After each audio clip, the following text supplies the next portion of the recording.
Now I want to talk about something called resonance and entrainment. What is resonance and entrainment? Remember, everything consists of certain vibrations and frequencies. This is just a technical word, but if you get this is an amazing way to understand the way healing works. Resonance is basically an exchange of energy. There's an experiment that's done that if you in this room, you get one guitar, you put one guitar on one side of the room, you put another guitar on the other side of the room. If you pluck one particular string of the guitar, guess what's going to happen to the other guitar? The exact same string will vibrate. Why? Shared energy. Same frequency. If your piano and your guitar is in tune, and you play the key G, the same string on the guitar, this is a different instrument, will vibrate.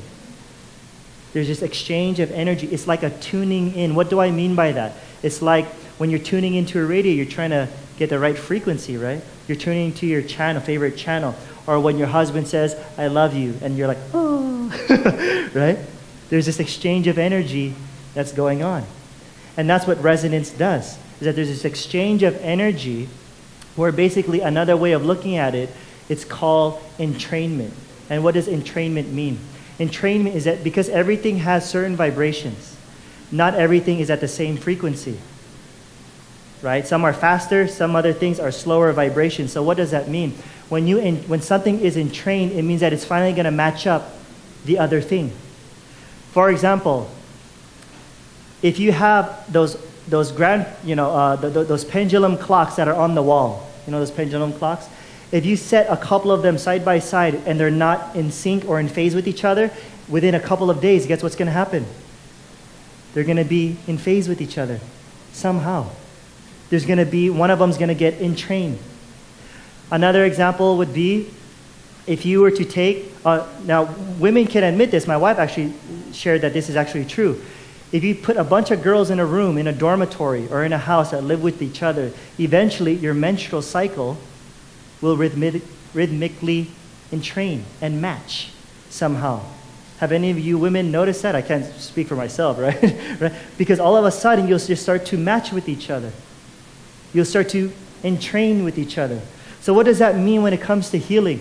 Is that if a person's body is at a lower vibration, they're suffering from dis-ease, which is a disease, and me as a practitioner, or what is quote-unquote the healer, right? If I could raise my vibration in my body, the energy in my body, and that person is at a lower vibration because of their sickness or disease, through my touch, all of a sudden there would be a shared, I would raise my resonance, and all of a sudden their vibration would rise up to match mine, and it would be entrained. There's also an experiment that was done with disembodied animal hearts. Disembodied animal hearts would put on a table, several of them were beating. Over time, all of a sudden start beating in unison. It's universal. This entrainment thing. That's why people that you're around, it affects you. That's why choose your friends, man. I'm serious about that. When you're with your barkada, your group, you better be careful who you choose, because you could either bring them up or they can bring you down. Or you could meet in the middle. You see, but this is universal, folks. This is the way life works. This is the way healing works. And this is how you learn to raise your vibration.